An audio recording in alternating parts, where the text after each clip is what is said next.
ଜୟ ଜଗନ୍ନାଥ। ତ୍ରେତୟା ଯୁଗର ସୁନ୍ଦର କଥାଟିଏ। ପ୍ରଭୁ ରାମଚନ୍ଦ୍ର ବନବାସ ସାରି 14 ବର୍ଷ ବନବାସ ସାରି ଅଯୋଧ୍ୟାକୁ ଫେରିଥାନ୍ତି। ଅଯୋଧ୍ୟାର ରାଜା ହେଇନଥାନ୍ତି। ହଠାତ୍ ତାଙ୍କର ମନେ ପଡ଼ିଲା ଏବଂ ଭରତକୁ ଡାକିଲେ, କହିଲେ, ଭାଇ, ହନୁମାନଜୀ ମହାରାଜ ଏତେ ଉପକାର କରିଛନ୍ତି ମୋତେ, ସମସ୍ତ କ୍ଷେତ୍ରରେ ମୁଁ କୌଣସି ପ୍ରକାର ତାଙ୍କ ଋଣ ଶୁଝି ପାରୁନାହିଁ। ତମେ କୁହ, ତାଙ୍କ ଋଣ ମୁଁ କେମିତି ଶୁଝିବି? ଭରତ ବଡ଼ ଆଶ୍ଚର୍ଯ୍ୟ ହେଲେ ଏବଂ କହିଲେ, ଭାଇ, ଅଯୋଧ୍ୟାର ରାଜା ମୁଁ ନୁହେଁ, ଅଯୋଧ୍ୟାର ରାଜା ଆପଣ ବି ନୁହନ୍ତି। ଅଯୋଧ୍ୟାର ରାଜା ବର୍ତ୍ତମାନ ହେଉଛନ୍ତି ଆପଣଙ୍କର ପାଦୁକା। ଚାଲନ୍ତୁ ତାଙ୍କୁ ପଚାରିବା, ସେ କ'ଣ ଆଦେଶ ଦେଉଛନ୍ତି ଆମକୁ ଏବଂ ଆପଣଙ୍କୁ ହନୁମାନଜୀଙ୍କ ପ୍ରତି ଏ ଋଣ ଭାରରୁ ଆପଣ କେମିତି ମୁକ୍ତି ହେବେ। ଯାଇ ପହଞ୍ଚିଲେ ଏବଂ ସେଇଠି ଏହି ପ୍ରଶ୍ନ ପଚାରିଲେ ପ୍ରଭୁ ରାମଚନ୍ଦ୍ର ପାଦୁକାଙ୍କୁ। ହେ ମହାରାଜ, ଆପଣ ନିର୍ଦ୍ଦେଶ ଦିଅନ୍ତୁ, ହନୁମାନଜୀ ମହାରାଜାଙ୍କର ଉପକାର, ଯେଉଁ ଋଣ ମୋ ଉପରେ ସେ କରିଛନ୍ତି, ସେ ଋଣକୁ ମୁଁ କେମିତି ପରିଶୋଧ କରିବି। ପାଦୁକା ନିର୍ଦ୍ଦେଶ ଦେଲେ, କହିଲେ, ମହାରାଜ, ଆପଣ ଯେତେବେଳେ ଯୁଦ୍ଧ କରୁଥାନ୍ତି ଏବଂ ଦଣ୍ଡକ ବନରେ ଆପଣ ଥାଆନ୍ତି, ସେହି ସମୟରେ ଅନେକ ସାଧୁସନ୍ଥ ଆପଣଙ୍କୁ ଦର୍ଶନ କରିବା ପାଇଁ ପ୍ରତୀକ୍ଷା କରିଥାନ୍ତି, କିନ୍ତୁ ଆପଣ ସେମାନଙ୍କୁ ଦର୍ଶନ ଦେଇନାହାନ୍ତି। ସେମାନେ ଆପଣଙ୍କ ଦର୍ଶନରୁ ବଞ୍ଚିତ ହୋଇଛନ୍ତି ଏବଂ ସେମାନେ ଅତି ବିକଳରେ, ଅତି ଆକୁଳରେ, ଅତି ବିନମ୍ରତାର ସହିତ ହନୁମାନ ମହାରାଜଙ୍କୁ ଯାଇ କହିଲେ, ପ୍ରଭୁ, ଆମେ କେମିତି ପ୍ରଭୁଙ୍କ ଦର୍ଶନ କରିବୁ? ଏ ଜନ୍ମରେ ଦର୍ଶନ କରିବାର କ'ଣ ସୌଭାଗ୍ୟ ଆମ ପାଖରେ ନାହିଁ। ଆମକୁ ନିର୍ଦ୍ଦେଶ ଦିଅନ୍ତୁ, ଆମେ ଯେମିତି ହେଲେ ପ୍ରଭୁଙ୍କୁ ଦର୍ଶନ କରିବୁ।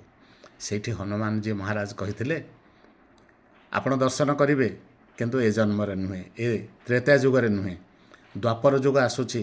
ଦ୍ୱାପର ଯୁଗରେ ଆପଣମାନେ ଯେତେ ସାଧୁସନ୍ଥ ଏ ଦଣ୍ଡକ ବନରେ ଅଛନ୍ତି, ଆପଣମାନେ ସମସ୍ତେ ଦ୍ୱାପର ଯୁଗରେ ଗୋପୀ ହେବେ ଏବଂ ନିଶ୍ଚିତ ଆପଣ ପ୍ରଭୁଙ୍କୁ ଭେଟିବେ। କୃଷ୍ଣ ରୂପରେ ପ୍ରଭୁ ଆସିବେ, ଶ୍ରୀକୃଷ୍ଣ ରୂପରେ ଆସିବେ। ସେଠି ଜଣେ ସାଧୁ ପ୍ରଶ୍ନ କଲେ, ଆମେ ତ ଗୋପୀ ହେଇଯିବୁ, ପ୍ରଭୁଙ୍କୁ ଦର୍ଶନ କରିବୁ, ପ୍ରଭୁ ଶ୍ରୀକୃଷ୍ଣଙ୍କୁ ଦର୍ଶନ କରିବୁ, କିନ୍ତୁ ତୁମେ ଆମକୁ ଠକୁନାହଁ ତ? ଆମକୁ ତମେ ଏଇଠି ଆମର ମିଛ ପ୍ରତିଶ୍ରୁତି ଦେଇ ଆମମାନଙ୍କୁ ତମେ ରହିଯିବନି ତ? ଏବଂ ହେ ରାଜନ, ବର୍ତ୍ତମାନ ସୁଦ୍ଧା ସେଇ ସନ୍ଧ୍ୟାନରେ ଅଛନ୍ତି, କାରଣ ସେତେବେଳେ ସେ କହିଥିଲେ, ଠିକ୍ ଅଛି, ମୁଁ ଯିବି କି ନ ଯିବି ସେ କଥା ତ ମୁଁ ଜାଣିନି, ମୋତେ ସାଥିରେ ପ୍ରଭୁ ଶ୍ରୀରାମ ଦ୍ୱାପର ଯୁଗରେ କୃଷ୍ଣ ରୂପରେ ମୋତେ ନେବେ କି ନ ନେବେ ସେ କଥା ମୁଁ ଜାଣିନି, ତାହା ପ୍ରଭୁ ଚିନ୍ତା କରିବେ।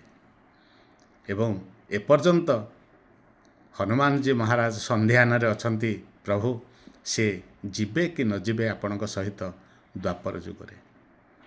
ତେଣୁ ଆପଣଙ୍କୁ ଏଇଠି ଋଣମୁକ୍ତ କରିବା ପାଇଁ ମୁଁ ଆପଣଙ୍କୁ ନିର୍ଦ୍ଦେଶ ଦେଉଛି, ଆପଣ ହନୁମାନଜୀ ମହାରାଜ ଯେହେତୁ ସେ ହେଉଛନ୍ତି ନିଜେ ରୁଦ୍ର, ନିଜେ ଶିବ, ତାଙ୍କୁ ଆପଣ ନିଅନ୍ତୁ ବଂଶୀ ରୂପରେ। ଯେଉଁ ବଂଶୀ ଆପଣଙ୍କର ଅଧରରେ ରହିବ, ଯେଉଁ ଶିବ ମହାରାଜ ଆପଣଙ୍କର ଅଧରରେ ରହିବେ, ବାବା ଆପଣଙ୍କର ଅଧରରେ ରହିବେ ଏବଂ ତା'ର ଧ୍ୱନିରେ ସେ ସମସ୍ତ ଗୋପୀ ଗୋପୀଙ୍କାକୁ ଆକୃଷ୍ଟ କରିବେ, ତା'ର ଧ୍ୱନିରେ ସମସ୍ତେ ଆପଣଙ୍କ ପାଖରେ ବଶବର୍ତ୍ତୀ ହେବେ ଆଉ ବିମୋହିତ ହେବେ ଏବଂ ଆପଣଙ୍କ ସହିତ ଆସି ମିଳିତ ହେବେ। ଏଇ ଆଜ୍ଞା ମୁଁ ଆପଣଙ୍କୁ ଦେଉଛି, ଯାହାଫଳରେ ଆପଣ ଋଣମୁକ୍ତ ହୋଇଯିବେ ହନୁମାନଜୀ ମହାରାଜଙ୍କ ଠାରୁ।